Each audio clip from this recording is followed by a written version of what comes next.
Next one is from Kevin Mari, and the subject is sending my appreciation and a couple of questions from Kevin Mari. Mm-hmm.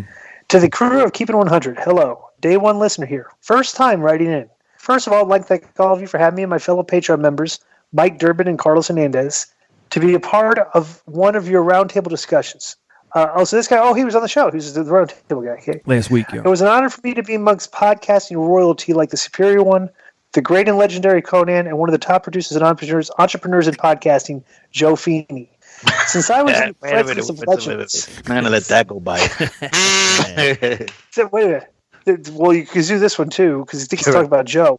Since I was in the presence of legends... Plural. All right. I have forgotten to mention that I do follow NWA Powerrr.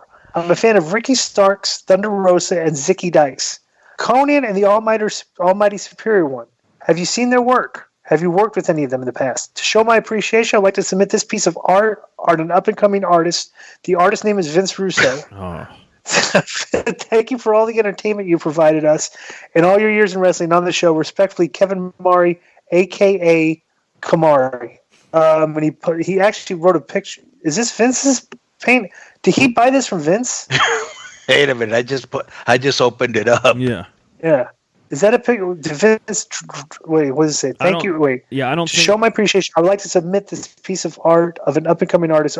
Oh, yeah, I guess so he did buy this from Vince. Yeah. Interesting. Maybe I should start doing some art.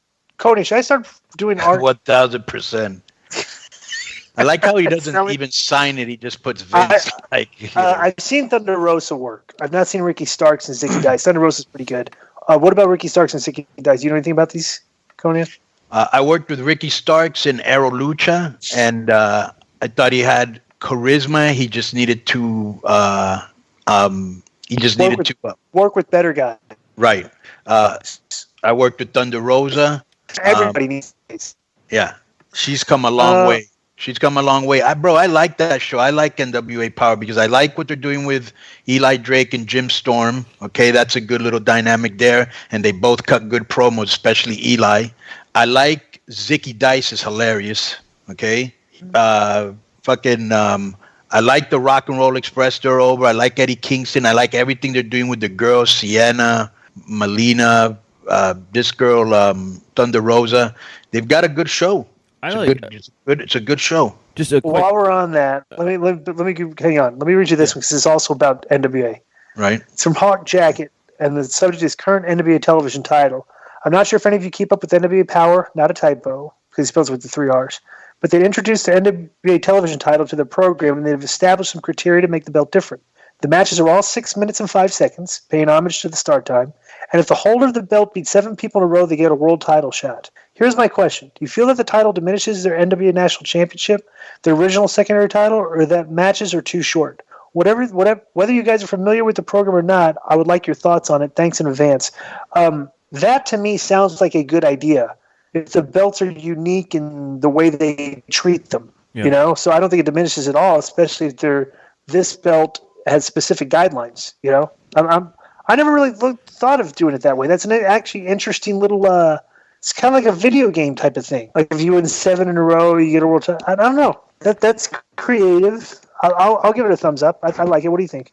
Yeah, good idea. It's different, and it gives it a twist, Billy Corgan's a very creative, artsy guy, so I'm sure he's like, not at a shortage of ideas like that. Or if somebody gave him that idea, he's smart enough to use it, which is also, what good is it being a leader? You don't know how to accept other people's ideas, but it's a very well short, good show. It feels like when I used to watch wrestling, from Georgia, you know what I'm saying? Like that feel. It's basically what they've done. They've taken that feel and brought it to 2020. Yeah, and to put some emphasis on the TV title is smart because anyone who's an old fan of the NWA remembers that the TV title was such a huge part of great feuds and their TV show and everything. It was actually a really great title up until, the Monday Night Wars even with guys like I think every top guy in the NWA actually had a program for that belt at one time. Yeah, Tully, Wahoo, Dusty Flair, I think did at one point. All the Horsemen. Yeah. Dusty, just everybody, you know. Well, real quick, I had a side question from the one email because the guy mentioned Eddie Kingston, and I agree that Eddie's phenomenal to watch, great promo. But Konnan, you worked close with him in that feud, the LAX feud, in Impact. But why do you think Eddie's never gotten a shot to go on a bigger stage? I mean, Impact seemed to be like his biggest break.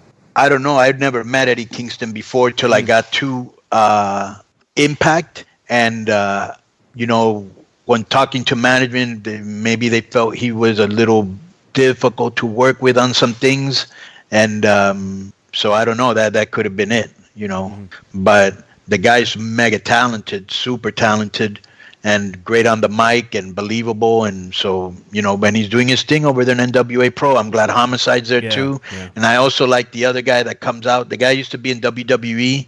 They used to do the guy comes out with the other guy and does karate. I don't know. I've never heard of that. Sandow. Yeah, okay. Yeah. And the other guy, the question mark, whatever, that the karate thing. Yeah. That's a good little gimmick too. Like, they got a good show. I enjoy it.